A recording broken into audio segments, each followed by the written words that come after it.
Hi, I'm back for another video, and this evening I'm going to be talking about Eugenia Cooney. So I decided to wear my corset in preparation because she's very much got that kind of style. She's got the long black hair, corsets, little black skirts, and something that you don't know about me is that when I was younger, that was my style as well. So I always had long blonde hair. But in terms of the clothes, the way Eugenia dresses is kind of how I was. Um, and so, yeah, so if you don't know Eugenia already, she is a YouTuber and she's amassed 2.14 million subscribers on her channel. So that's an amazing achievement. So Eugenia's output, so for example, she likes to talk about fashion. She'll do fashion hauls. So her favorite brand is Moschino. So she'll go, she'll come and show you like maybe 8 different new like tops and jumpers, and she'll mix and match it with other things. And then she'll show you what shoes she's chosen. She does shoe hauls where she, goes through all the shoes. She does makeup.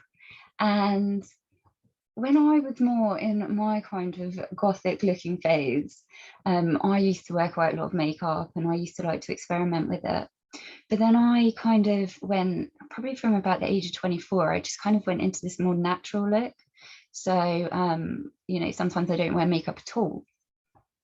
So when I started watching Eugenia's videos and I saw her, she'll get like a big box of makeup and she'll have like, she'll show you the palette and it'll have all these different colors. And then she'll like do her makeup and, show you the result. And it really inspired me to want to go out and buy a palette of like rainbow eyeshadow and just try all these different looks. So that's what I get from watching Eugenia. She's quite an easy watch. She's not coming to you with like loads of information or facts. She is just kind of, just showing you into her wardrobe. She's also got a Twitch channel. So on Twitch, she does more like gaming, and she also talks to people. So, if you're in the chat room or you're sending her bits, then, she'll read that out. So that's kind of where you interact with her on Twitch. And then she's got Instagram, she's got Twitter, and so she puts out pictures sometimes, or she will put out, just like messages, like topical messages. I'm actually getting quite cold, so I am going to put on my cardigan. It's a little bit cold dressed like this. I just wanted to show, this is kind of the style that I used to be really into. So when I saw Eugenia, it was like, I could really appreciate that. Okay, so Eugenia's from America. She's 27 and she lives at home with her parents and with her brother, which is not unusual these days, let me tell you. So, so she's at her family home and she's broadcasting from her bedroom. Okay, so we're going to have a look. I'm going to show you a short presentation. It's going to be really brief. I'm actually going to kind of work backwards. So I've kind of told you what the content of Eugenia's channel is like, but I'm going to look at Eugenia today and the kind of response that she's getting from being online. And it's really up to you what what you think. But I'm going to say now that I think everyone has the right to be online and to publish and to make videos, as long as the content isn't encouraging people to do things or that are that are detrimental or unhealthy, and that it's not really offensive. And for me, offensive is what the content creator makes of their art or what they're doing. So I don't find the person offensive, but I might find the way they talk about a topic offensive because it's it's not educated or it's reactionary. But this is not Eugenia. She's not like this at all. This is the kind of conflict. This is what she receives in return for her, her output. Okay, so I'm just going to share with you my my screen. It's not going to be a long presentation. It's just kind of highlighting where we are. Okay, so here's Eugenia. As you can see, she's wearing a corset, so you can understand, you know, why I kind of, you know, tuned in with her look. She's got lovely long hair, you know, she's got her makeup on there, so you can see she's really into makeup. She talks about her hair a lot as well, you know, she'll do like makeovers.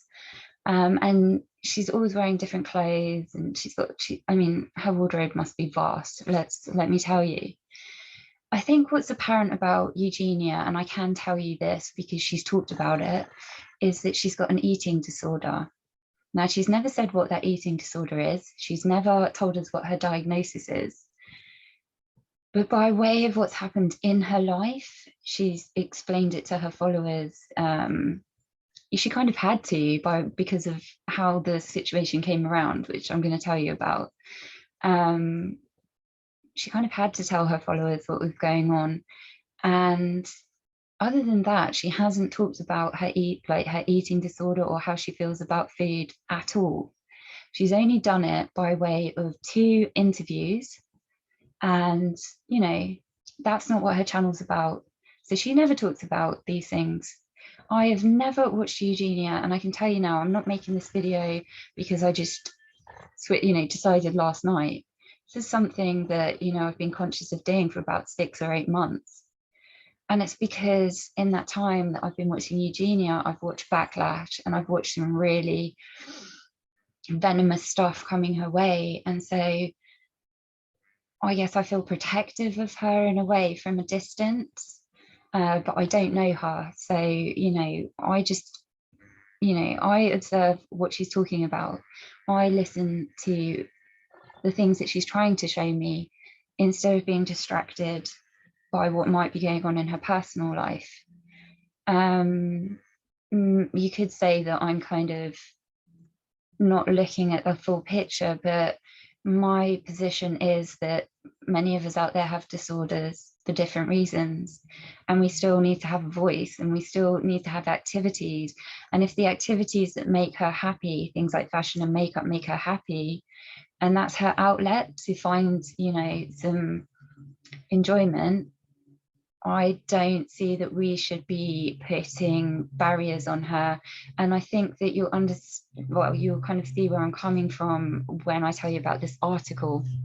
Okay, so let's go forwards.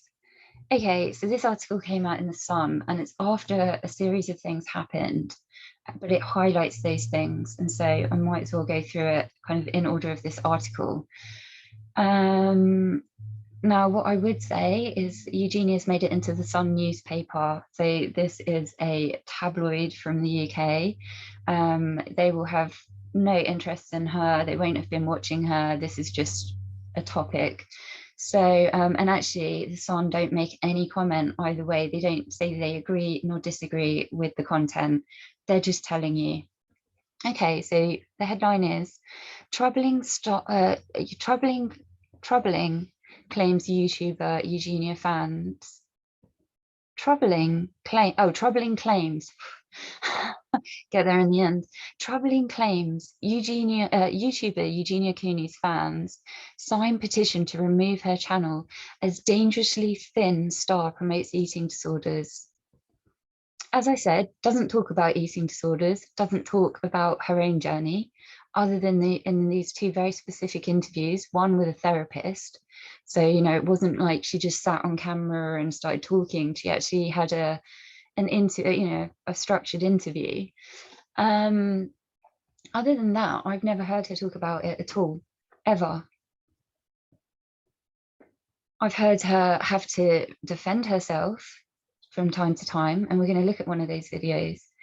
I've never, ever, ever heard her talking about any kind of disordered thinking around eating. And I have watched several of her Twitch streams, and people the whole way through, make comments about her weight. And some people are really nasty. So they say things like, you know, you need to be hospitalized. You know, you don't know how to look after yourself. You shouldn't be on YouTube. I mean, people say some really nasty stuff, but I'm going to let Eugenia tell you about that, because I was actually just going to, I mean, I've been planning this for a long time, so I was just going to look at one of her makeup videos and then say, you know, what do you think in terms of the bullying that I believe she's receiving online?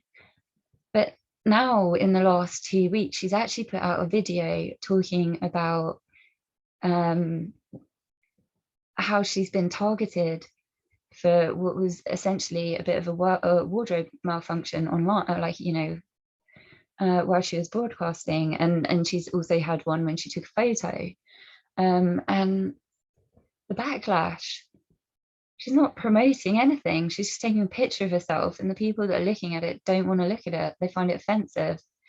And there's people that look at the artist that I was talking about in another video who had really serious anorexia, really serious lifelong battle. And there's people saying that she was romanticizing anorexia, yet her photography doesn't have any language in it. It's all visual, and it's really what it's what the audience brings to what they're looking at. They bring their emotions, their feelings, they're wanting to save her. They're not wanting to look at her pain because it's not palatable. She's not promoting anything. And I feel the same with Eugenia. Now, however you feel about Eugenia and whatever she provokes in you, we have to remember that she's a person, and she's more than her illness. She's more than her disorder. And that's the case for everyone. Okay, so let's have a look at this article. So YouTuber Eugenia Cooney's fans have signed a petition to remove her channel as this dangerously thin star promotes eating disorders. A number of social media users took to change.org to sign the petition titled "Remove Eugenia Cooney from YouTube, Twitch, Instagram and Twitter." Now, let me just say, Eugenia has amassed a following to the point that this is her full-time job. I mean, I don't know if she looks at it that way. She might still look at it as she's expressing herself through video, but it is actually a job. I mean, she does get paid from these avenues, you know, there's revenue. So by people saying let's shut down the whole of her social media, they're basically sacking her from her job, you know, her livelihood. So that's a big decision, firstly. And the second thing is, and I'm going to talk about this a bit more, but YouTube is a platform, Twitter is a platform, and all users have to, when you subscribe, you sign up to a set of rules. But you haven't just signed a contract, you're not an employee of YouTube. Anyone can put a video out, anyone can put something on YouTube about any topic they like.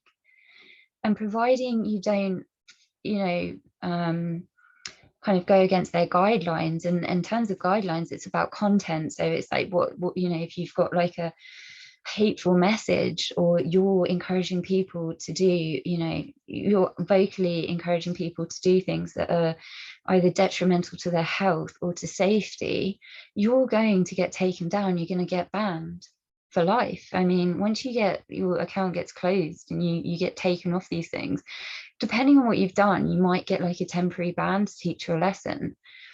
But if it's this serious, you know, you lose your account. You start from scratch, you lose all your videos, everything you've done, and any of those videos that are sitting on your YouTube that could be gaining revenue that you might have done 4 years ago, but people still want to watch it, it's all gone. And so it's kind of like, that's a massive, massive thing for her fans to want to do to her. So it's got to be for the right reasons.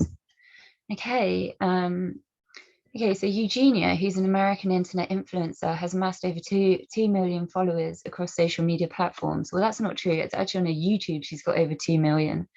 So she's actually got a bigger reach than that. Oh, sorry, I should have kept reading because it's, yeah, no, I did keep reading. Yeah, her YouTube's got over, you know, 2 million. So then she's also got followers on Instagram, Twitch, and her content has received over 235.4 million views. A number of fans, and I'd love to know what the percentage is. A number of fans have expressed their concern in the petition, which states that Eugenia is incredibly underweight and is visibly suffering with an eating disorder. The petition explains in February 2019, Eugenia was assessed by medical professionals in regards to her low body weight.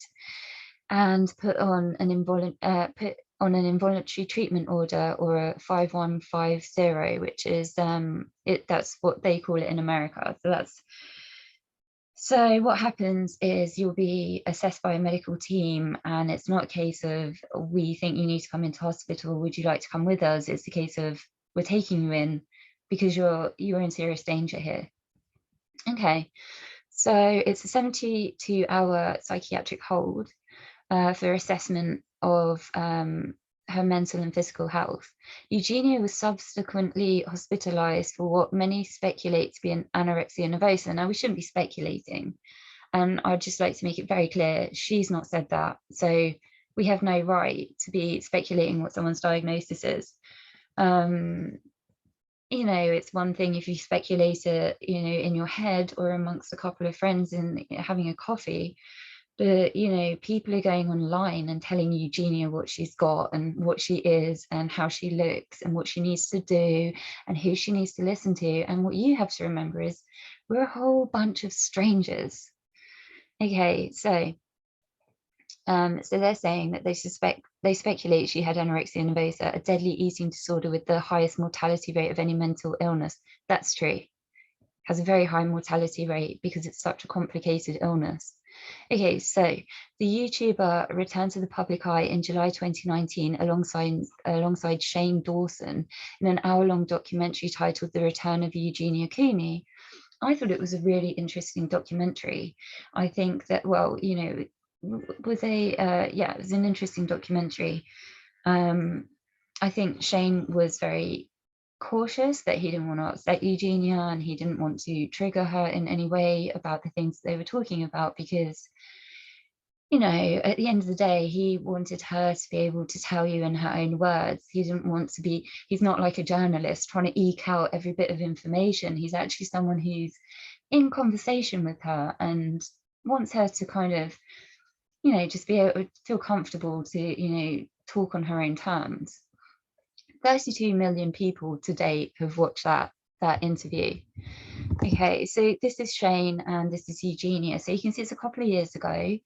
And so what happened was she was given a 5150 order, because, I mean, it's been a mixture, but I believe this, so what's happened is she's been Twitch streaming before, and people have been watching her and they said, oh, I'm so concerned, and they've actually phoned the police.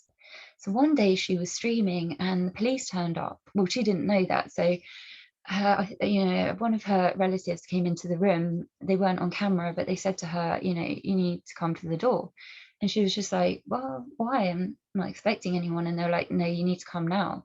So she stopped streaming and she was quite confused. And what we learned later on is that, you know, obviously people have been watching her stream and they phone the police or they phone the ambulance service. I'm not sure how it works in America, but, you know, they phone the service, you know, the medical services, and they came to do a welfare check. So, you know, I understand when people are really concerned about someone, it's better to act than to just sit there in silence. But what you have to appreciate is Eugenia's at her home with her mom, her dad, her brother. She's actually got real friends in real life, not internet friends, not fans, but real friends. You know, so as much as you may feel troubled, there's nothing that you can do remotely to influence someone that you don't know to do what you think is right for them. You also can't understand and respect the complexities of what's going on because you don't know what's going on and you don't know why. You don't know if she is having any kind of treatment or, you know, in talks with anyone in the background, and that's none of your business. She doesn't need to come on a Twitch stream when she wants to play computer games and actually stand there and tell you about her doctor's visits and, you know, whatever else she might be going through in her life. That's not what she's offering to you. That's not why her channel exists. So maybe if that's the content that someone's looking for, they should go and look for that content. Go and watch doctors, go and watch therapists, go and talking about these things. Nothing's stopping you. Don't watch Eugenia if she makes you uncomfortable.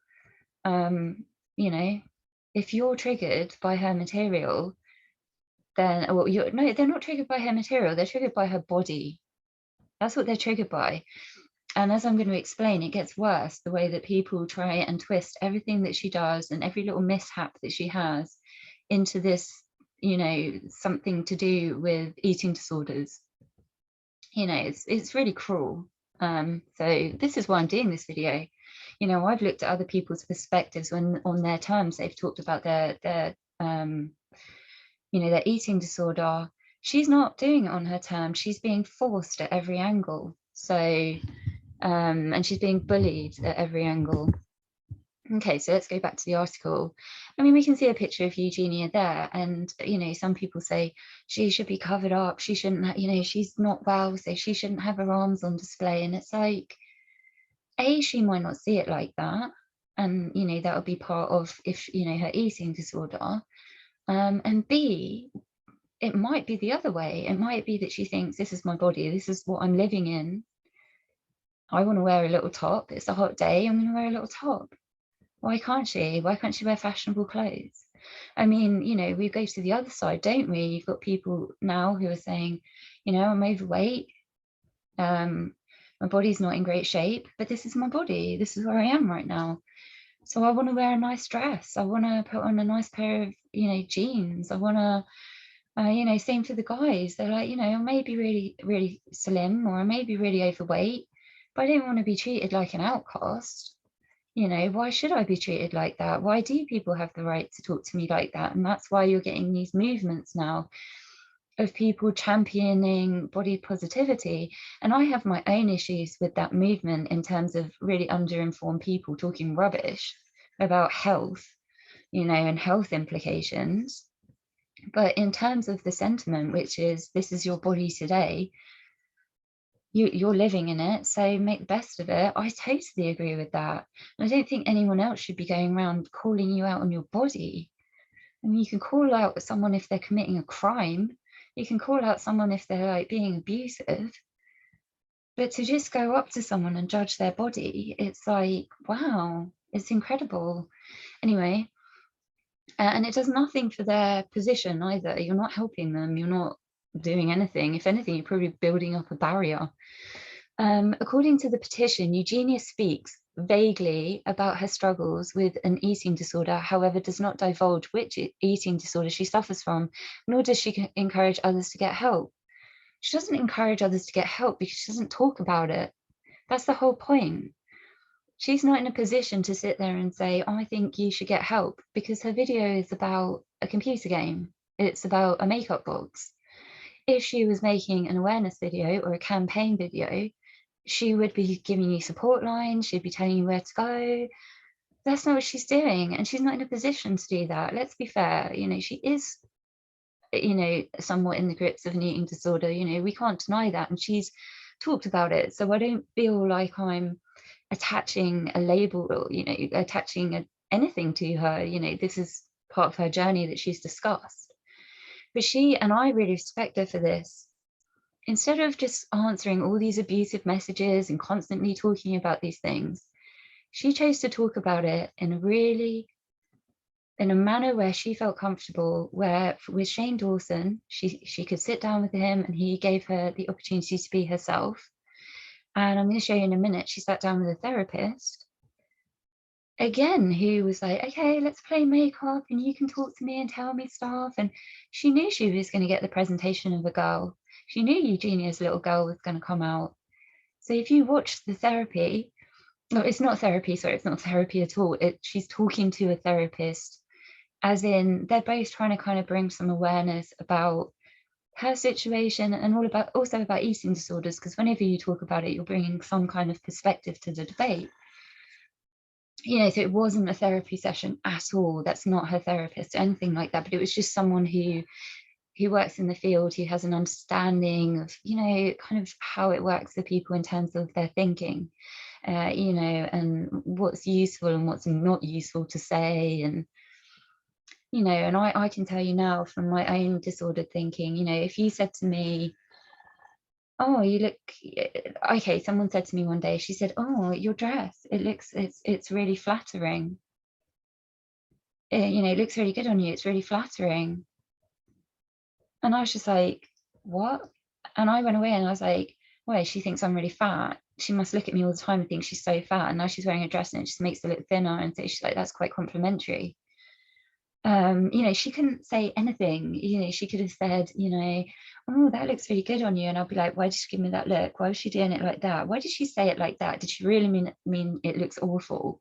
But she said it in reverse. You know what I mean? There's always that, but what do you really mean? But what do you really mean? So it's very hard to talk to someone with disordered eating. You know, also with me and my PTSD, you know, if you try and make sense of it, I'm like, stop it, stop trying to make order of my disorder, just stop, you know. And so it was really good that she actually talked to a therapist, because, you know, in this kind of, it was only an interview, but, you know, because that's someone who's aware of those kind of patterns. Whereas someone online who's just like, yeah, you need to eat, you're terrible, you're making other people anorexic, you know, it's like, that's in, what are you trying to achieve? Like, what are you trying to achieve? Okay, so the petition states that there's been a steady decline in Eugenia's physical appearance since 2019. Well, Eugenia has stated that she,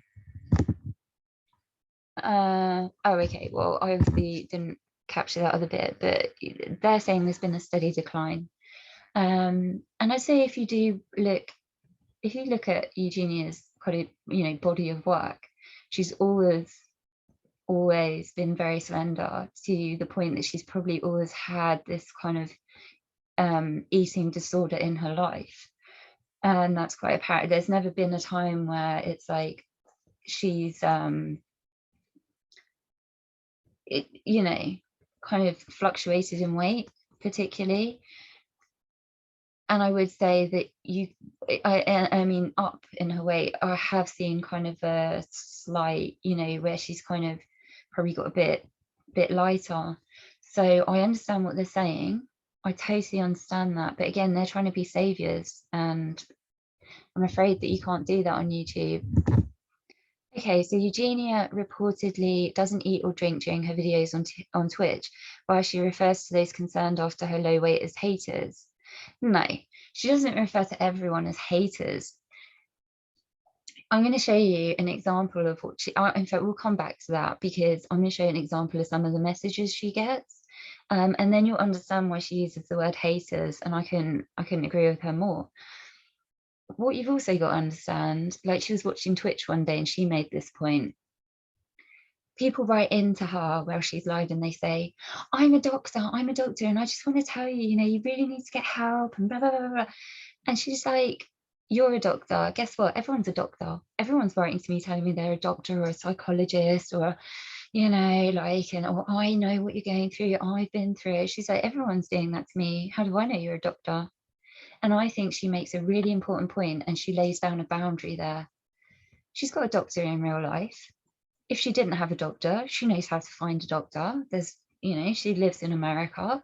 Her parents have access to doctors and support workers, and, you know, it's not like she doesn't have that opportunity, and it's not like she hasn't been through that process, so she knows what the process is. But there's people who literally tell her to go and stop living. Okay, I would call that a hater.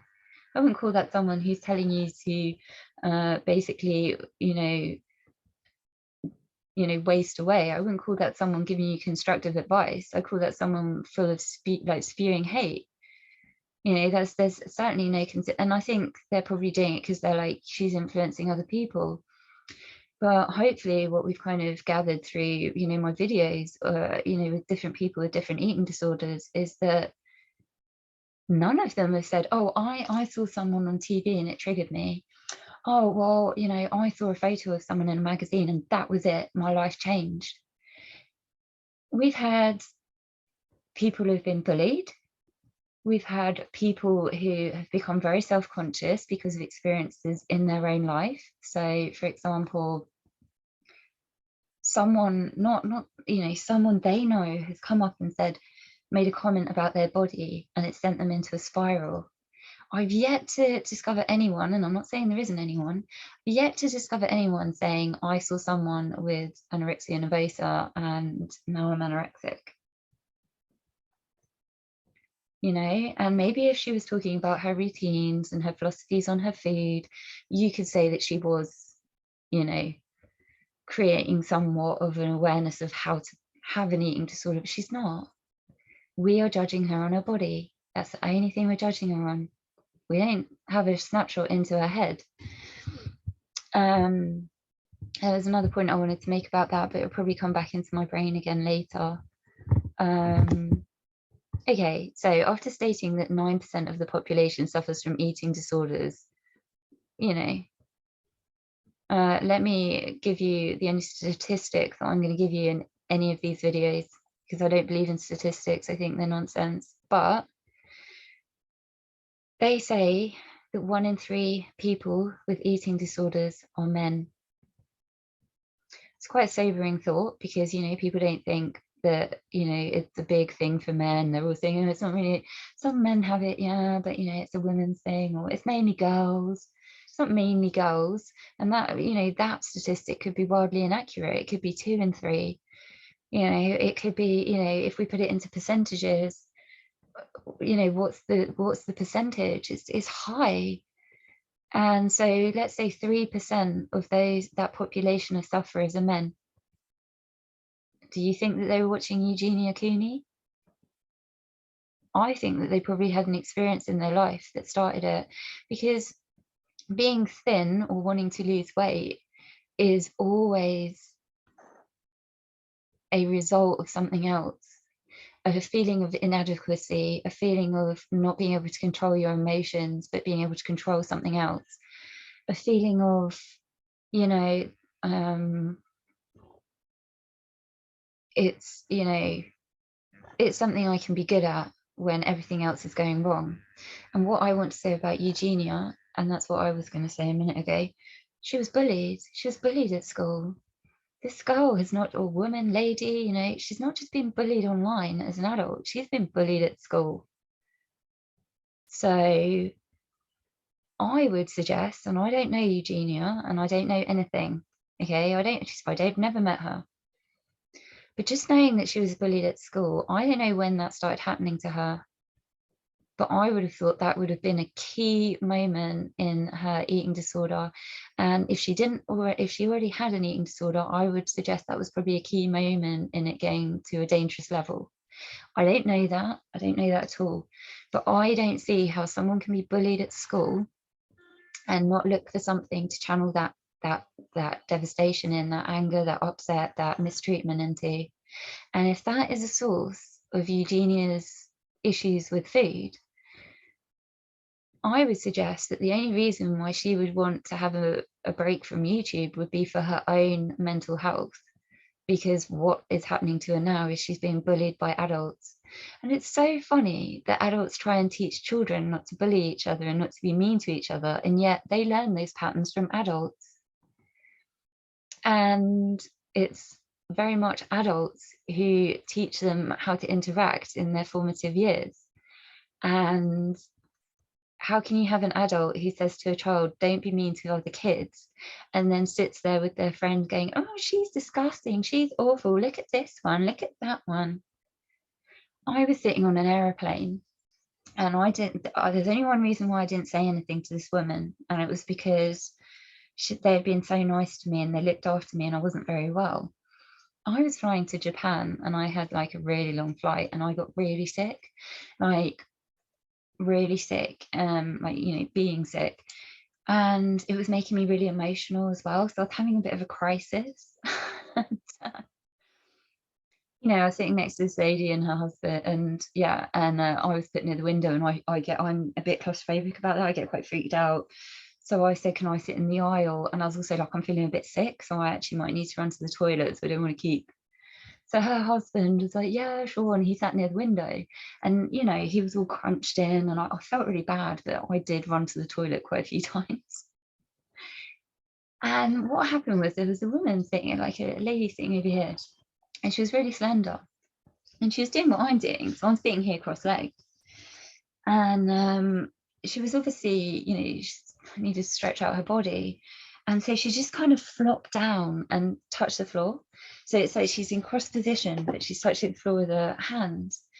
And she was obviously someone who obviously does stretching, and she enjoys stretching. And so she went quite far down. And the lady said to me, she said, "Oh my gosh, look at her." And I was like, "Yeah." And she went, "Look what she's doing." And I was like, "Yeah." And she went, "Oh." You know, like this girl was a show off. And the lady herself she was overweight. And I just thought, that's interesting. You seem to be showing some form of jealousy or annoyance at somebody who's just stretching out their body. Why is her body and the fact that she's stretching very quietly in another aisle, why is that an issue for you? I didn't say anything. I just said, "Oh, okay." Because I was like, "Oh, I'm not going to go, oh, yeah, yeah, look at her." Because I was like, I was going to do it myself and say, "What? I can do it too." And then thought, no, that's too much. But look at how someone can be triggered by someone else's body and their flexibility and their health, because they're not like that. It's just incredible. Why don't you aspire to be more like that? Okay, so 9% of the population suffers from eating disorders. So the petition said, aside from the concern that many have for Eugenia, that she may lose her life in the near future, it's also important to consider the impact that her illness is having on her audience.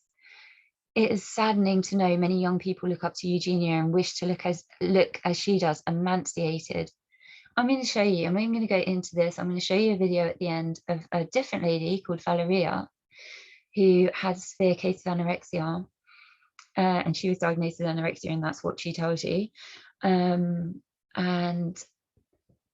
she used to get fan mail, and she was disgusted and desperately saddened by it. And I'm going to show you her at the end. And she's from the 90s, like her story started in the 90s, like when she was doing really well in the 90s, and then she started to develop an eating disorder, and then, you know, she ended up passing away from it. But she was someone who raised awareness. So she was doing what people here think Eugenia should be doing. She was raising awareness. She was talking about her illness. You could see her body. You know, she wasn't hiding it. She was wearing shorts and a little top, you know, like a t-shirt or whatever. You know, this is it. And she said she used to get fan mail from people saying, "I want to be like you." So even if Eugenia sat there and gave you, the best, most in-depth presentation about eating disorders and how to get well, there would still be people saying, "Yeah, but I want to be like you now." That's something really disordered about our society, not about the person who's talking to you. Okay, so the petition claimed that Eugenia ignores those that have reached out to help her, and allege that she's unwilling to take accountability for her influence and actions. Who are these people that are reaching out to her? Sorry?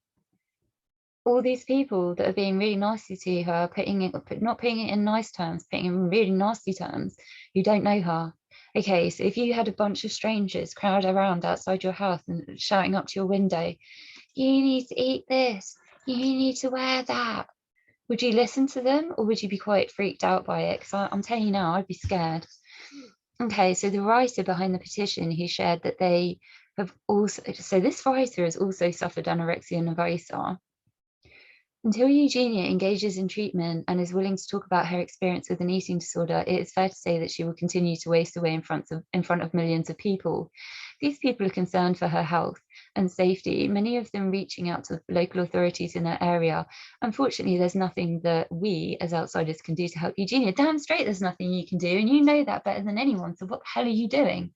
"Oh, I can't reach Eugenia, so I'm going to write a petition about her and tell her how much I care. I've got anorexia nervosa, so I know what she's going through. I know where it's come from. I'm an authority on who should be online." Are you having a laugh? If you know what the condition's like, you should know that one of the worst things that happens to you when you have an eating disorder is that people put the spotlight on you, and they start watching your every move and counting, you know, what you're doing, what you're eating, everything. That's why people are secretive about it, you know, because they feel like they're going to get shamed and they're going to get made to do things they don't want to do. Why does she have to be a spokesperson? I talk about PTSD. I'm not a spokesperson for it, but I talk about it because of the way I was treated. That's why I talk about it, because I talk about it because, okay, the biggest reason I talk about it is that I want to speak to people who have the condition and say, we're okay, we're going to be okay, like, we'll be okay. Okay, so they're a big part of the audience I want to reach. But the second audience that I want to reach is the people who stigmatize it. And I want to say, you know what? And do you know why I'm so motivated? Because when I developed it, I had people calling me a freak, telling me I need to get sorted out, telling me I need medicated. One guy was going to me in the street because I flinched like that. He went, you need medicating, you need hospitalization. Like, he didn't say hospitalization. He said, you need therapy, you need medication. And I went to him, I am medicated. I have a therapist. I have a doctor. I have a diagnosis. I'm walking down the street. Am I not allowed to walk down the street? Am I not allowed, if I flinch, that's part of my disorder. But that to you is a trigger for you to scream and shout at me. Is that because a woman in the past has made you feel like you're aggressive because she flinched? That's your junk. That's your baggage, mate. That's not my problem. Yet you're shouting in the street, I need medicating, I need therapy. Another guy called me an absolute freak. He said, I wouldn't want to have what you've got. So do I leave my house? There was a period when I didn't. You know, do I want to be around the public? Do I want to be around people? Why would I want to be around people? Why would I want anyone to see me? And you could say, well, get your disorder sorted. I've got a disorder which I'm treating constantly, and it's a journey. That's another thing people don't get. When you have a disorder, eating disorder, mental disorder, it's a journey. You don't just get cured. You go on this massive journey, rewriting the whole book of how you do things. Some people, you know, they're sitting there, oh, I meant to go on a diet and I'm still overweight. Oh, I'm anxious, and I'm like, oh, well, let me help you. You know, I've got an anxiety disorder. I've got some great technique. No, I don't want your techniques. I don't want to be anxious, but I want to be anxious because I don't want to sort it out. And I'm like, what? Well, why are you moaning? Because I don't want to hear it, because you don't want to sort it out. So why should I just listen to you moaning and just re-perpetuating your own problems? You know, these are the kind of people who are very quick to then go online and say, no. Anyway, what I'm trying to illustrate is, because someone's got a disorder, as long as they're not online saying to you, oh, you know, this is how you create this. Oh, you want to know how to get depressed? Let me teach you how to get into depression. That would be horrendous. But that's not what's going on. So start, you know, kind of contextualizing and maybe clicking into your critical thinking, people who write stuff like this. Anyway, okay, so this is the therapist. So basically what happens is they're just sitting having a chat in Eugenia's room, and it's on Eugenia's channel. You can go and watch it. This is what they're talking about. So this is kind of, you know, the high, you know, like the kind of the issues that come up. So Eugenia said that she felt ambushed because she was starting to think about entering a program herself. Instead, she was sent to a psychiatric hospital against her will and entered an unnerving and scary environment. Morton, so Katie Morton, that's the therapist, he's wearing the purple jumper. She helped explain what 5150 was, exactly what it means, and how some people, it can do more harm than good.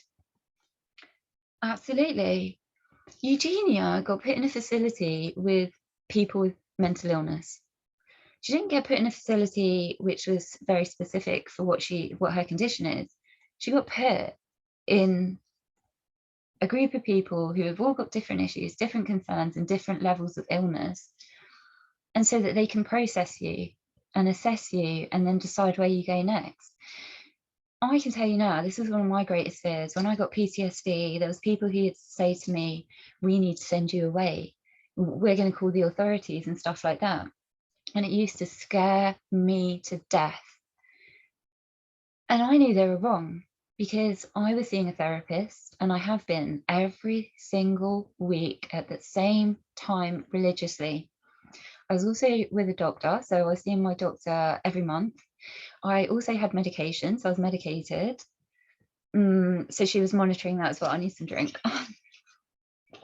I don't know how Eugenia doesn't make it through the drink, I have to say, because my mouth gets dry talking, but I don't drink a lot in the day, so that's probably why, you know. So maybe she just deals with the dry mouth. Actually, I've had a dry mouth for quite a while, and I've only just taken a drink. I think because there's something about when you're online, when you're in a video, you don't want to be eating and drinking in front of people unless you do mukbangs. Anyway, we won't talk about that. Well, we will at some point, but not tonight.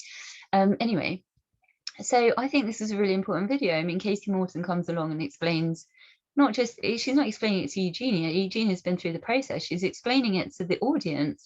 This is what a 5150 is. This is what happens.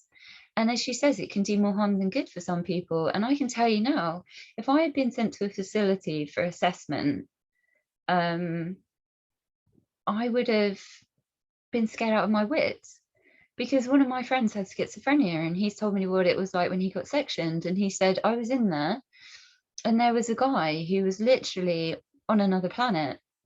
I mean, he was obviously doing quite badly because his schizophrenia got to quite a you know, an alarming like stage. But even he could sit there and say, yeah, there was a guy who was literally losing his mind, throwing things and all sorts of stuff. And he said it was scary stuff. It wasn't therapeutic.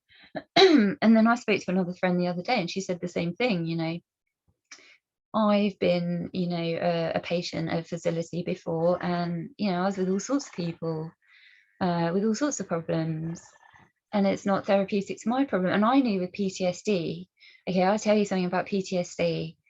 Everything's going around like the world's spinning, everything's flashes, and even when I'd move, I was having like these interruptions in motion that were visual. Might sound quite strange and quite scary if you don't know what that is, if you've never experienced it. Doesn't mean I deserve a sectioning.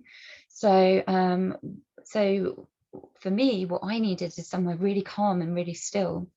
I spent a lot of time sitting next to trees, because trees don't move. Trees are very, you know, they're still, they're steadfast.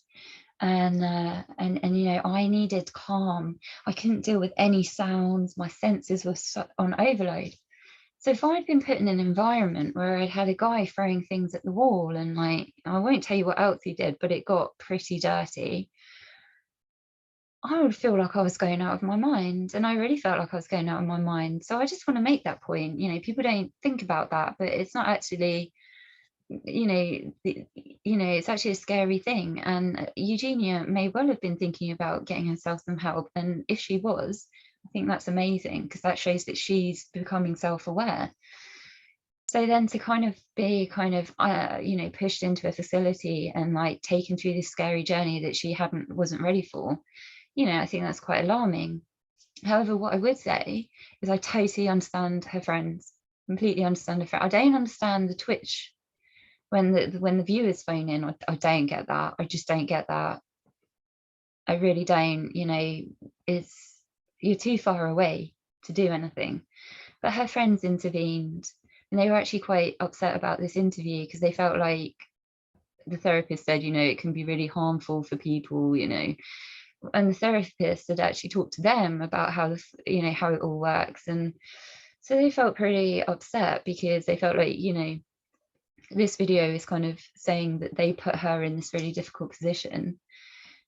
I actually think this video, you know, and I'm not close to it, so maybe that's why. You know, obviously they're not talking about me, so they don't mention the friends either. But it, you know, even so, I think firstly the friends did the only thing they could, and they did it for the right reasons. And I think that unfortunately they're YouTubers themselves, and so they shouldn't probably have got involved unless they were prepared for the backlash, because people don't thank you for giving them a psychiatric order. People don't thank you for dragging them into you know, some kind of section, like an institution or a sectioning. Why would they? It's such a violent breach of their trust. However, you're doing it because it's for the greater benefit. So you can't expect thanks for it, that's for sure. The hope for you is that, you know, your friend will get better. So you know, they got involved, and I think that there was every chance that she was going to be upset about it. So they should have probably thought about it a bit more, because ultimately, you know, if you're going to get involved, it's going to get messy. I think that's what all these people from a distance don't understand, like the chaos that they're creating in a real person's life. Okay, so I thought this was a really good interview, and if you want to see it, go to Eugenia's channel. I really recommend it. It gives you a bit of an insight, also seeing her talking with the therapist, how, you know, just she can kind of explore certain topics. Okay, so we'll go back to the article. So the petition continued. It's for the reason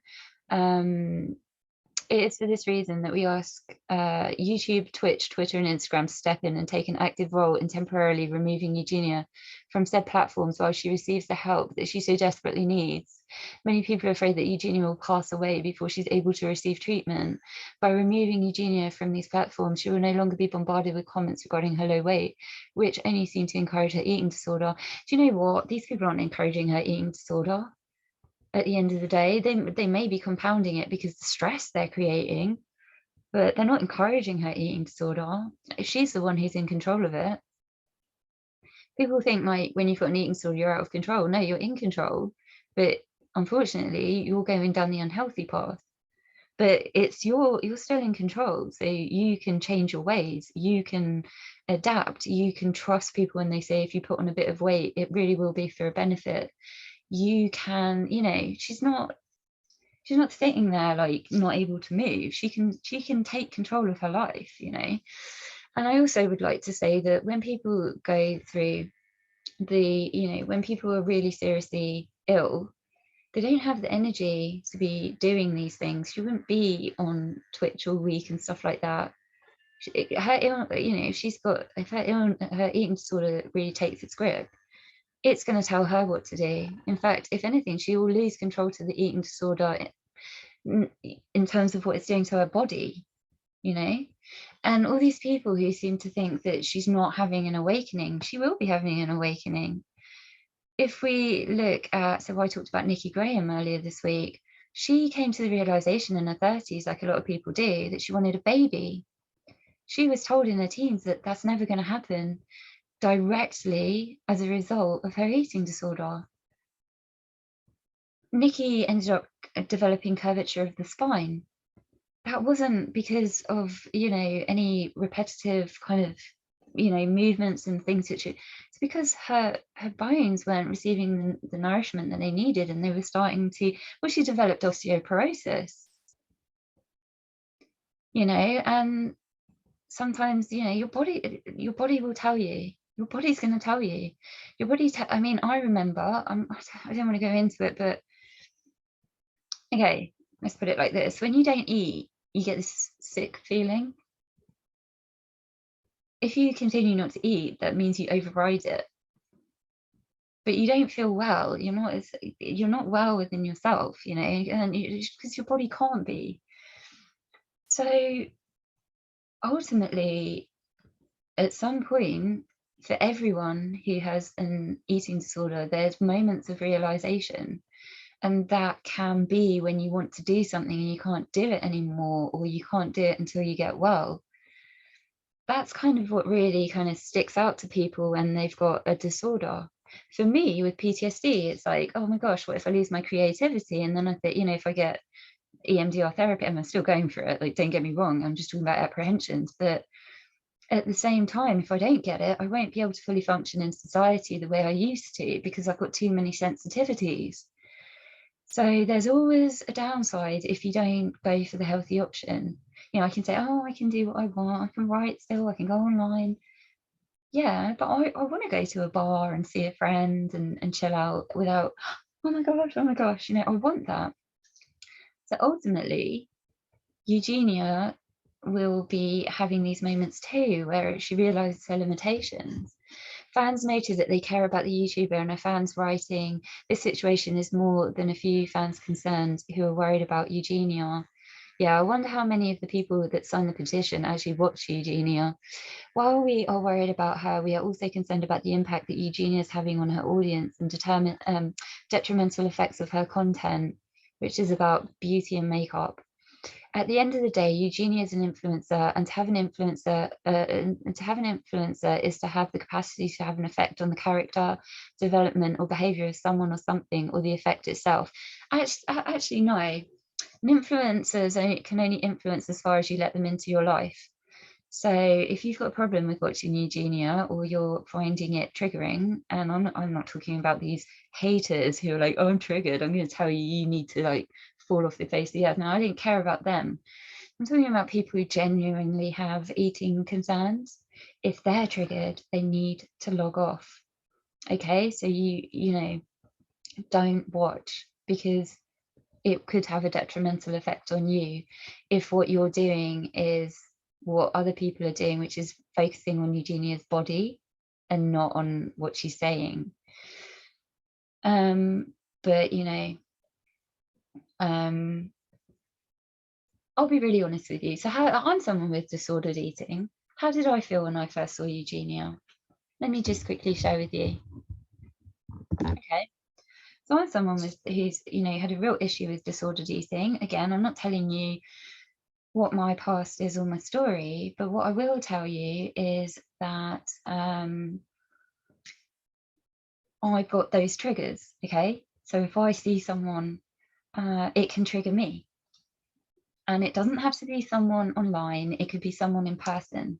Okay, so it wouldn't be Eugenia, for example. I could be in a room and someone can, okay, so I'm at a healthy weight now and I'm a fitness instructor, so it's paramount that I continue to be at a healthy weight and have healthy, make healthy eating decisions, so that I have the energy and the drive to do my job. And people aren't standing there looking at me going, you're a fitness instructor, but, and that would be the same. So you could say, there, well, there's an argument, you know, you can be a fitness instructor with an eating disorder. Well, yes, you can. Okay, firstly. But secondly, you wouldn't last very long, because if your eating disorder is under eating, you're going to burn out and you're not going to be able to do the, you're not going to be able to teach other people. If you're overweight, you're not going to be able to, on a cardiovascular level, be able to handle the training, and your respiratory system and your heart are going to suffer issues. And if anyone tells you otherwise, they're lying to you. The first thing that I see when someone's overweight and they start trying to do exercise that they haven't done in a while is give them a couple of minutes, they're out of breath, and literally we're feeling like we might have a heart attack. So that's why if I'm working with someone who has been overeating, we need to be as steady at work, you know, introducing things and building routine as if I was working with someone who'd been under eating and is now in recovery. So it's the same kind of thing. You can't just leap into it because your body gets shocked. So okay, so I'm someone who's got that trigger, right? When I first saw Eugenia, what did I think? I did notice that she has an eating disorder. I'm not going to lie. But I didn't click onto a video for that reason. I clicked onto a video because she was talking about this makeup palette, and I was just like, oh, okay. And I, you know, on the video, it was a picture of her face up close, looking at the eye makeup. So for me, that was the attraction. When I first saw her, immediately I remembered my old days, and all of a sudden I was like, I'm not thin anymore. I'm not thin anymore. If I told someone that I had disordered eating, they wouldn't believe me. Maybe they'd think I was overweight. I was never overweight. Maybe they'd think I was really overweight. And I started to go into a little bit of a, maybe I shouldn't eat anything for a bit. Maybe I should restrict it, you know. And I had that for about 5 minutes, less. And then I thought, no. Get a grip. You're watching someone putting makeup on. Don't go into this cycle. That would be the same if I was in a room and I was in a group of females and someone was standing there really slender, and you know, and everyone's like, oh, you look so slim, and I'd be like, but that was me. I was exactly like that. I want to show you that I was like that too. I'm going to do it again. So what you have to understand with people with eating disorders is not only do we have triggers, but we always have those triggers, and it's how we talk to ourselves and how we talk ourselves out of those triggers. And those triggers don't just come from one source, they come from all sorts of sources. We've also got the impact of, you know, bereavement and things like that. That impacts your eating disorder. Because again, while everything else is in turmoil and you're so sad, at least you're getting one thing right. You know what I mean? That was my thoughts, and I projected them onto Eugenia and projected them back to myself while she was talking about makeup. And I've been watching her for about 8 months now. My weight hasn't changed. My profession hasn't changed. And actually, it was a really good wake-up call for me, because all the triggers came in and I was like, no, disordered thinking. Here we are. So that shows that I've got a healthy way of coping with it now. But that's not to say I won't fall off the wagon at some point in my life at all. And I've got PTSD, so it's kind of comorbid as well. Well, it's definitely comorbid. And that's what you have to understand. So we can't keep trying to fix everyone and make them, filter them into what we want to see. But I also understand the anguish of the viewer, because ultimately it's like the family member. You're just watching there and you're watching someone and you just want to make them better and you can't. Guess what? That's what her mom, her sister, and her father, sorry, not her sister, I'm thinking of Nikki now. That's what her mother, her father, and her brother have been going through. Do you think they don't sit there thinking, oh my gosh, I wish we could do something for her? Of course they do. Okay, so this is the last bit of the article, and then we're going to move on. As of Tuesday night, the petition had been signed by 45,666 people, which is a fair amount of people. I will give it that, but I'd love to know how many of those are people who have watched Eugenia before, or if they've seen a photograph of Eugenia like this and said, oh no, that's terrible, and just sign the petition. I'd love to know. Okay, so what I'd say is, as far as I'm aware, nothing happened. The Eugenia's channel was not taken down, it was not affected. And it made me think of some questions. So I want to pose these questions. And then after that, we're going to look at some of the responses Eugenia gets. And hopefully we'll have time to look at a bit of footage. Okay, so questions. Is it okay to bully another person about their body? Whatever weight they are, is that okay? If you saw someone in the street bullying someone with anorexia, saying you need to eat, and being really aggressive and shaming them and blaming them, after everything we've talked about in my other videos this week, would you accept that? Would you let someone openly bully another person about their body? I'm not going to answer these questions, I'm just going to pose them. Is it okay to vocalize blame and shame towards another person about their eating disorder? Is that constructive? Is that something that will ultimately help that person? Is it someone that helps the dialogue when we talk about eating disorders? Because from my involvement and also from my research in the area, again, I'm coming from lived experience always. I'm not coming from a medical background or a therapy background at all. I am just like Eugenia, I'm free to make my videos and kind of look into different topics, and I have my own personal experience, which, you know, probably motivates me to want to do this. But I think what I try to illustrate in the videos is it's not right to blame and shame someone. That disorder can come from, for example, if they lost a family member when they were young and it really devastated them, and a coping mechanism that they kind of fell into was disordered eating. You know, would you take that family member and shame them and blame them, put an article out about them and tell people not to be friends with them or look at them because they might make you ill? I don't think we would. I shouldn't be answering the question. If your friend told you that they had been bullied as a child, how would you feel about them being bullied as an adult? Would that be right? Or would you feel quite protective over them? Is it okay that adults bully anyway, after everything that they learn as children about being nice to other people, accepting other people's differences, having a conversation instead of staring, you know, not judging people by the way they look? Is it okay that adults bully other people? And is it okay that they bully someone who's already a victim of bullying?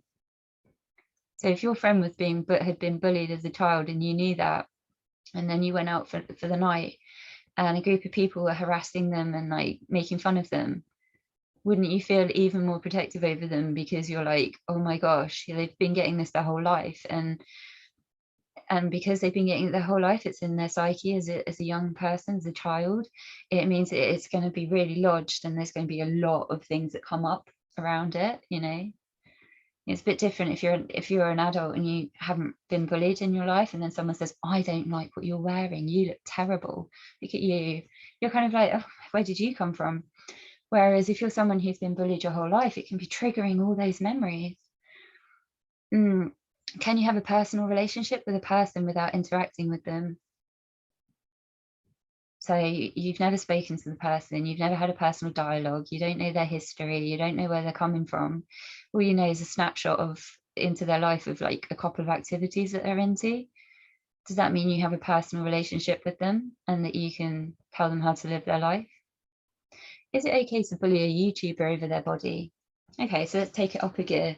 So now let's talk about a YouTuber. This is someone who's put themselves in the well, you say the public eye. I mean, we all start with like 1 follower, you know. She didn't know she was going to amass 2 million followers. That was a happy coincidence off the back of all the work that she put in.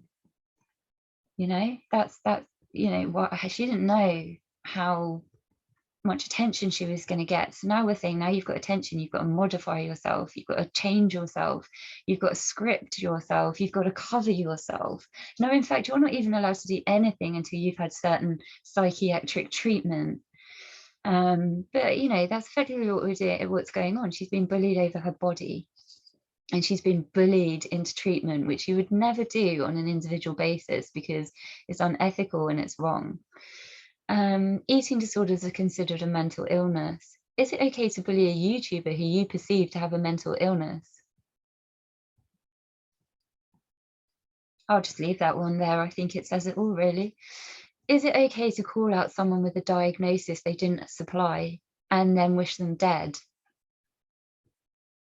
So not only is Eugenia never given you her diagnosis, but she gets plenty of messages saying, why aren't you dead yet? That's what you want, that's going to happen. Is that how you talk to someone with a mental illness? As I've said, people have called me a freak. They've told me I need to get locked up. And that would be just because I'm ticking. And then I'm like, don't touch me. They're like, oh, you're so, I mean, I'm trying not to swear, but you know, you're effed up. Look at the state of you. And the reason why I campaign is because I've never experienced that before. I've never been bullied. I've only been bullied as an adult by other adults when I've had a mental illness. They wouldn't dare when I wasn't diagnosed. But when I went through a trauma that was so shocking, you know, and it completely stopped my world. The response that I got within 4 weeks of that is people, you know, the first person was someone who was dressed in a religious style of clothing. And she started shouting at me, going, her bag kept touching me. And for me, if anything touches me, I freak out. You know, when I first got trauma, even like a silk scarf touching me, I'd be like, and my whole body would crunch up, right? Her bag, it kept swinging and touching me. And so what I did was I got my finger, I literally touched her bag and moved it to there, like just like that. And she turned around and went, what are you doing? And I went, your bag keeps hitting me. And she's like, you need to calm down. I was like, what do you mean I need to calm down? I don't. And then I started getting, I was like, I shouldn't have to tell you this, but something happened to me. And I'm not going to tell you, but I told her what happened, why I had trauma, you know, and for anyone, they would agree with that, you know, this was a massive thing that happened. And she turned around and went, well, you still need to calm down. And her boyfriend, who's standing next to her, literally, because we were standing in the aisle and the tube was moving, so her bag was moving and she kept hitting me with it and it kept tapping me. And she's standing in the middle of an aisle, so she hasn't got like a wall that it's hitting a person. And unfortunately for her, I have hypersensitivity, and unfortunately for her, I'd only been traumatized about 2 weeks prior. I thought it might have only been a week. And for her to have that response, you need to calm down. I mean, even the people on the train were like, that was really awful. There was a guy who was literally ganging up with her, going, and just saying stuff to me like, you need to this, and you're a disgrace to me. And then when there was a seat that came available, I quickly sat in it and I just crunched up like this. And then she got off the train with her boyfriend. And the guy who had been having a go at me, he said to me, he reached out like this and he went, I'm sorry, I'm so sorry. And I was like, don't touch me. And then I said to him, look, what I told you, what I said to her was true. It really happened. Now leave me alone. And he was all like, no, but I want to say sorry. I want to say sorry. I was like, stop trying to touch me. Just get away from me. And then this woman came and stood between us. And then I got off at the next stop because I was so freaked out and I started to have a panic attack. So I ended up leaving the tube station, going outside and having a panic attack and having to take all my medication. Now, I'm sorry, but if you're walking around in religious clothing, and I've personally come from a religious background, so I really feel that I very much have the right to say something about this. If you're walking around in religious clothing, it means that you have a connection, a spiritual connection, and it means that you've also got a standard to live by. And that standard is how you treat other people, and that reflects your spiritual connection. For someone to be wearing religious clothing and to be shouting at someone with a mental illness who's actually just said why they're traumatized, I think that's disgusting. And I think that's really entitled. And that's why I raise awareness. And I don't think that's what Eugenia has to do. I don't think she should feel compelled to do that, because now my life's turned into this campaigning thing. It might not be what she wants for herself. But what I'm trying to say is that people with mental illness are targeted all the time. Is it okay to call someone out with a diagnosis they didn't supply? Okay, sorry, I've read that one.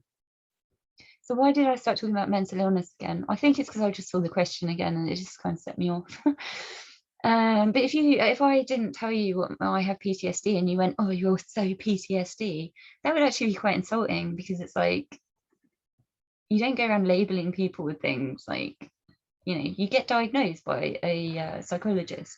It's the only person who can make a diagnosis. Just like these people were saying to me, oh, we're going to get you sectioned. You're not going to do anything. It's a doctor who's going to do something. And if my doctor and my therapist say there's nothing wrong, you're dealing with what you're dealing with in the way we would expect, and you're fine at home, who the hell are they? All right, they're just threatening me with things they can't even do. As a viewer, do we have a personal responsibility to ourselves to make the right choices about viewing material for our own health? Do you as a viewer have the opportunity to end the video and never watch that person again? Is it delusional to think that an eating disorder can be transmitted via an image or a video without a traumatic experience attached? I don't know. I'm posing the question. I know what I think, but I'm not a psychologist. I also know quite in depth the experiences of other people, and they also have not developed their disorder from this kind of this way. So, but maybe somebody else would very much say that they have. So I'm just questioning, is it possible to have a disorder without a traumatic experience? If someone comments on another person's mental health in a large public forum, do they have the responsibility of researching the facts first?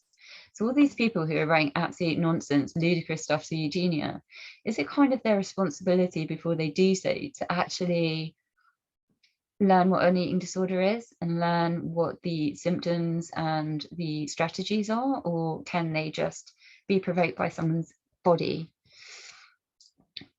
Or can they spread hate and misinformation about eating disorders to make a point? Is that okay? They can be angry, so they can just spread stuff. And what if someone with eating disorder were to read that? They might think, I'm going to be treated like that. There's a big part of awareness, and I think I was going to say it earlier and I might have distracted myself.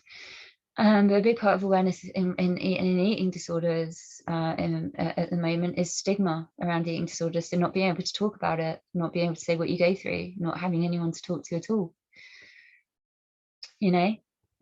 So I think that if you want to have a discussion about eating disorders springboarding from Eugenia's material, you should be having a constructive one, and not in her face, but elsewhere. You know, she's not there for you to change her life, but what you can do is learn from her.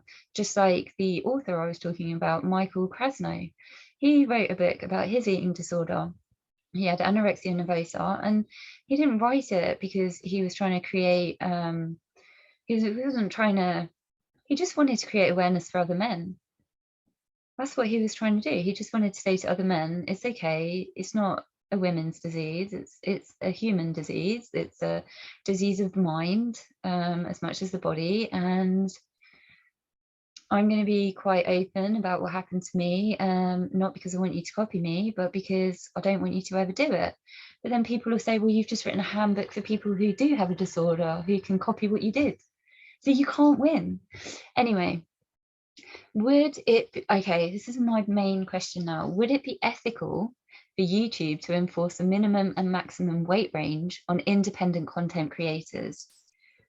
So everyone that's creating content on YouTube, we're not hired by YouTube, we're not paid by YouTube. People who make revenue from YouTube receive, you know, money from YouTube, but that's for the work they've done as a freelance content maker. And they only get that payment because they brought a high percentage of traffic to YouTube's website, you know, their platform, you know. So, I mean, for someone like me, you know, I'm not a YouTuber. That's not what I am. I'm just someone who wants to have a voice, and the video gives me that opportunity. I don't make any money from YouTube. You know, so I think that, you know, they're not hired by YouTube. So could YouTube enforce that? And then how would people feel at the other end? What if you said, right, well, we're only having healthy weights on YouTube, so nobody that's got an eating disorder where they're underweight, oh, well, now we're going to have to apply to one to people who are overweight. So now we're going to have a whole section of people who are considered to be overweight, who are not allowed on YouTube, and they're not allowed to view until they lose weight and get in the right weight range, because we don't want to listen to them because they might encourage someone else to be overweight. How many content creators do you watch who are overweight? I do. I watch plenty.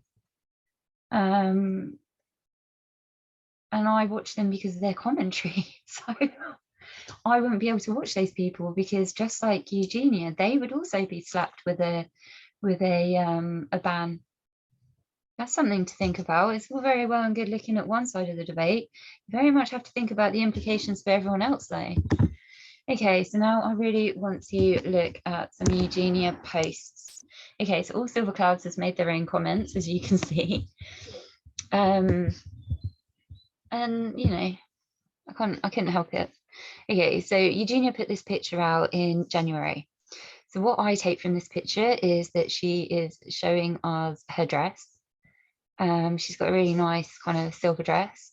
She's done her hair and makeup, so you can tell she's got ready for the photo, just like, you know, most of us do. Well, I say that and I don't wear makeup. I'm wearing it today though, but you know, as many times I don't wear makeup, but I'm giving a different message. She's a makeup artist.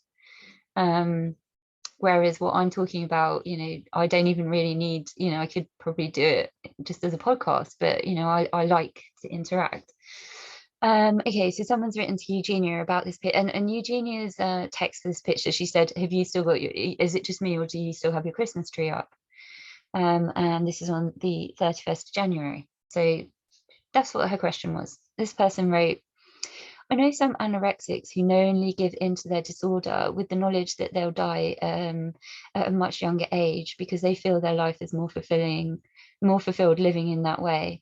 I've come to the conclusion that you won't change or seek help. So my only wish is that this is worth it for you. I find that to be quite a hollow comment. I mean, come on, you know, I've come to the conclusion you're not going to change. Who are you? This is a woman, by the way. So, you know, hope it's worth it. She can't be a fan, because I'm not being funny. If my friend had an eating disorder and she sent me a picture and I was quite, you know, alarmed by her body weight, I wouldn't turn around to her and say, hope it's worth it. I'd be like, right, you know, we need to have a conversation. But then I'm talking about friends, so what did I write back? Or I put, why can't people appreciate that what Eugenia is showing you? Her dress, her makeup. This internet bullying about people's bodies is disgusting. Love to Eugenia always.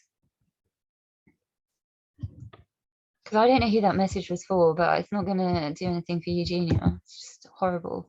Okay, so here's a picture. Now this one is different. So I think this message is a nice message, and I thought I would bring it up because Eugenia also gets a lot of support from people who have been through disorders and who have some insight into what she's going through. Okay, so, and I think this is quite sweet. And Eugenia appreciates this. She appreciates it when people are being sweet. She just doesn't like it when people are being aggressive. And why should she?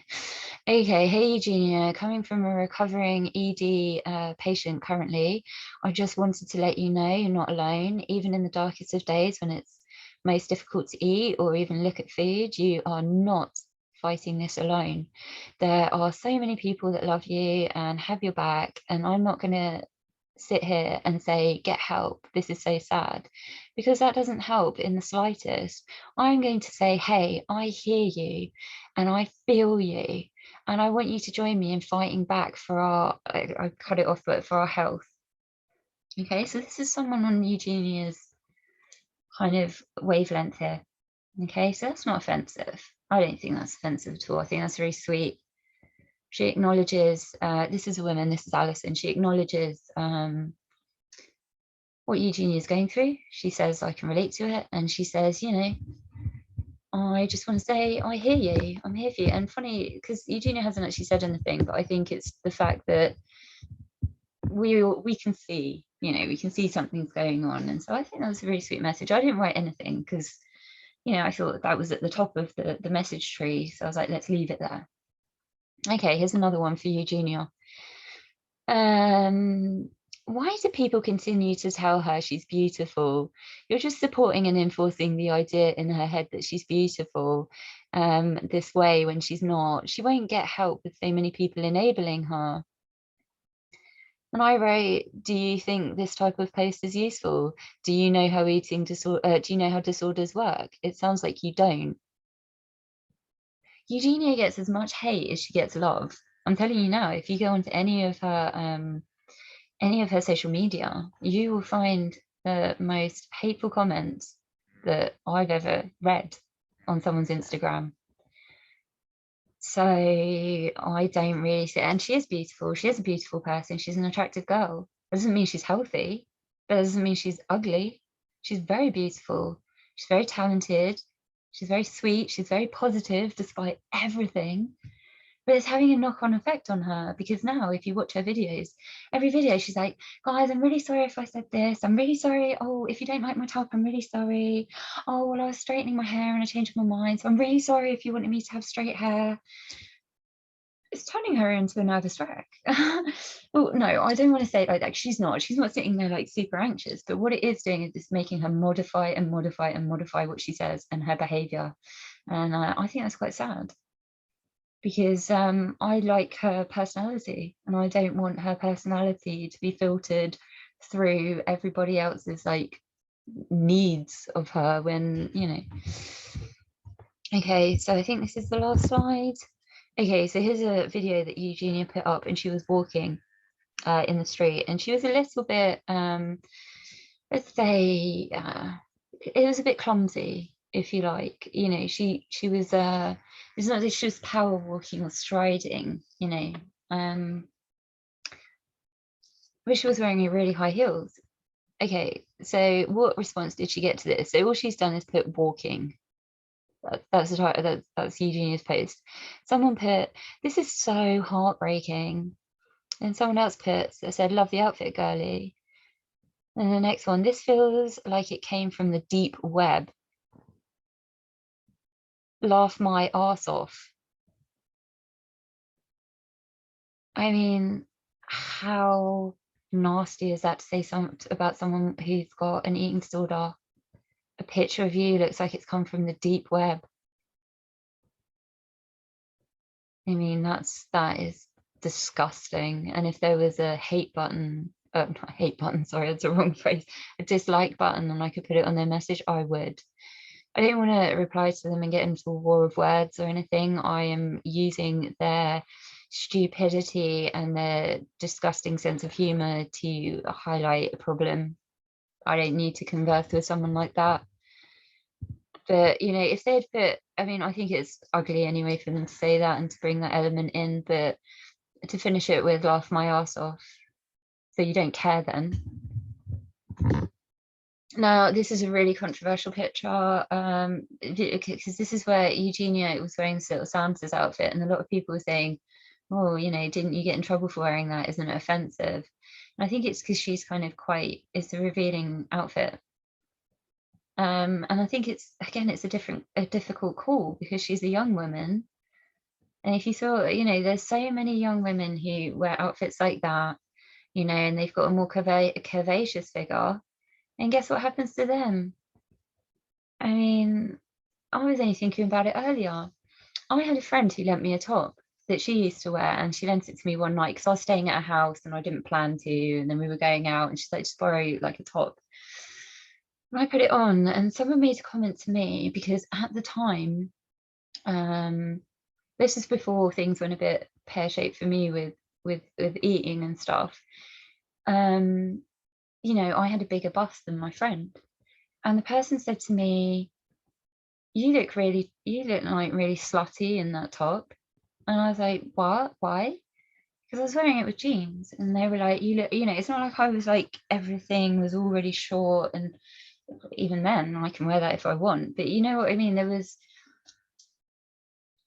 It wasn't like I had an attitude around myself when I was wearing this top, you know. I wasn't like bending down and like, look at me. I was just wearing a top, and it was like it came to here and it had little straps, whereas on me it had a cleavage.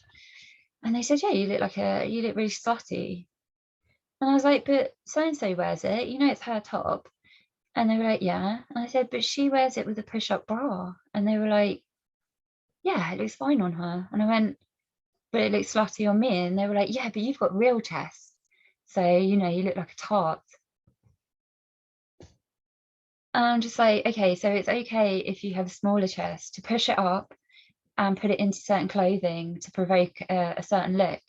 But if you actually have the figure that where you don't need to wear any kind of, you know, clothing that's going to try and accentuate your body in a different way, you look like a slut.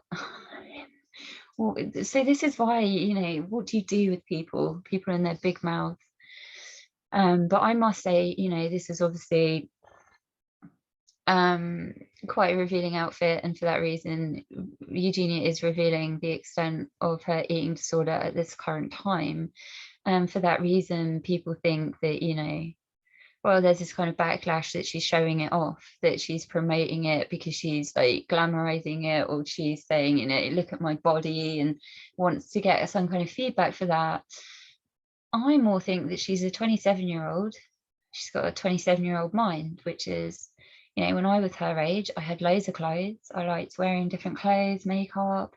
Actually, probably not by then, because I went through this kind of natural phase from about 24. But irrespective of makeup, I was doing all the clothes. I had little dresses, little skirts. Didn't wear little tops, but that was because I was self-conscious about my stomach. So, you know, this, you know, if you'd never seen Eugenia before, you probably, this is kind of a picture where you're like, okay, you know, something's going on, she's on a journey. But this is the response. The harm you're causing, not only to yourself but to others, is horrific. Get help. What harm is she causing anyone? She's a woman in her bedroom shooting a video.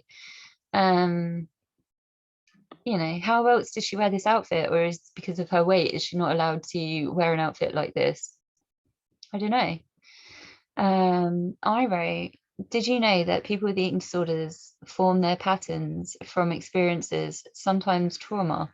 To suggest that someone can look at a YouTuber and develop a complex disorder oversimplifies the battle that a lot of us go through. Get educated. Because that's a woman, again, putting a 10 pence worth in, telling her how her actions are horrific and they're affecting other people. What people? Where are these people you're talking about? I've yet to have someone come out and say, do you know what, I've developed an eating disorder in the last year because all I've done is watch Eugenia Cooney. And also, I've said it before, should you really be watching someone's videos back to back in a binge?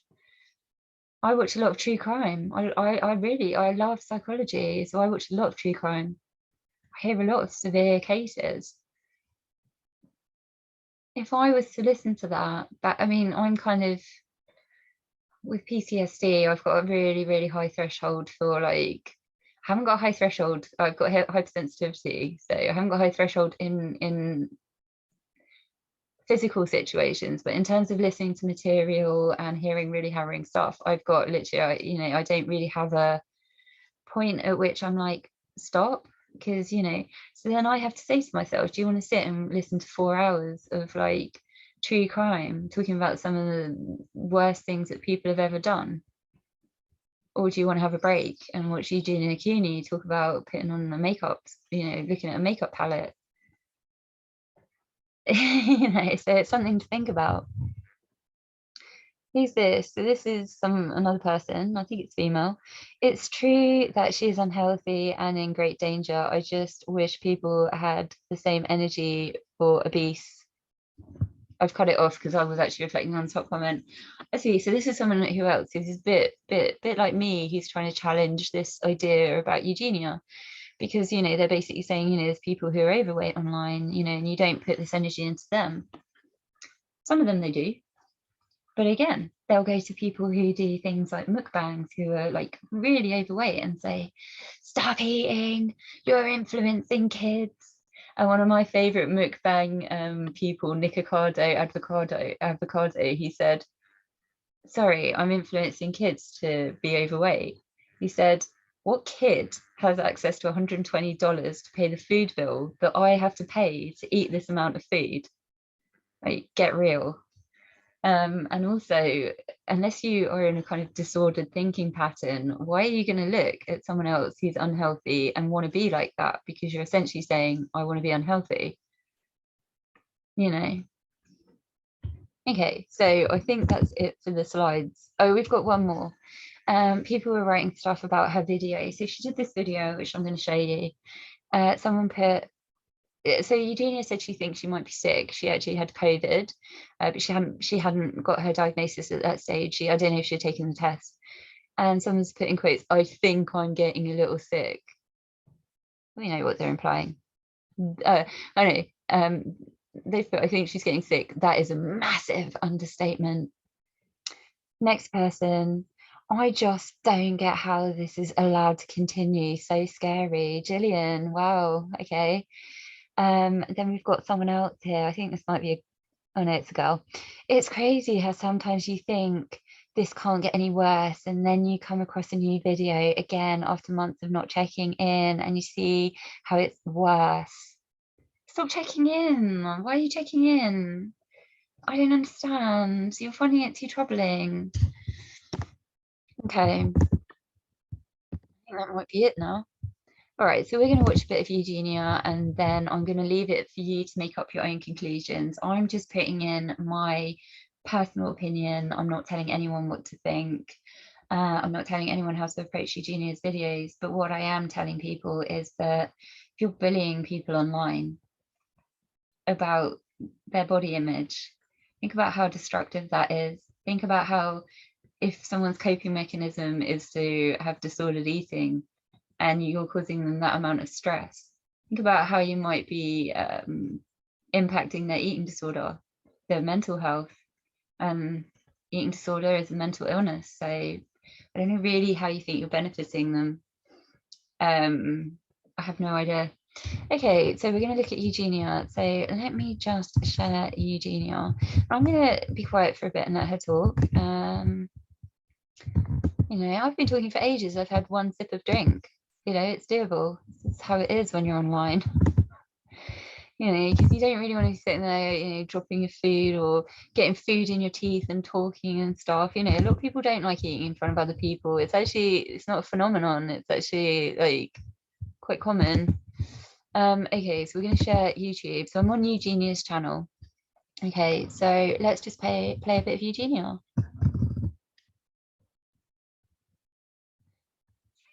Eugenia. So today I thought I would just kind of do a video talking to you guys and I guess just kind of telling you guys how I feel about things right now and kind of some of the stuff that I'm always seeing about myself and kind of how I feel like that can affect me sometimes and also just like in general how I feel like sometimes like comments like the ones I know I see all the time and also just sometimes kind of like when you just see so much stuff posted about me or someone or really whoever, just how sometimes I think that can have a really bad effect on people, and it's just something that I want to talk about. So yeah, I kind of feel like it's been a little bit since I've posted a video like this, so I just kind of thought today I would again. I kind of feel like lately, especially kind of since COVID still, I just kind of feel like the internet has been such a crazy place. And I just kind of feel like sometimes like the bullying and hatred and all of that can be so crazy, and you just see Absolutely. so much of it. Bullying is kind of something that I've dealt with like for years and pretty much my whole life. Oh Because gosh, you even shouldn't have before to. I kind of joined the internet, you know, I dealt with like a lot of bullying in school, and a lot of time I would just kind of like let that go on, I guess, because I always kind of feel like bad, like being mean back to people, and I never really want to like stick up for myself or defend myself because I just This is it. So just to say, this is Eugenia's position. She's already been bullied. And a big way that she has dealt with it is to kind of, you know, not to be confrontational, not to put people in their place. She's kind of, you know, kind of taken it on board. This is all going to have impacted her though.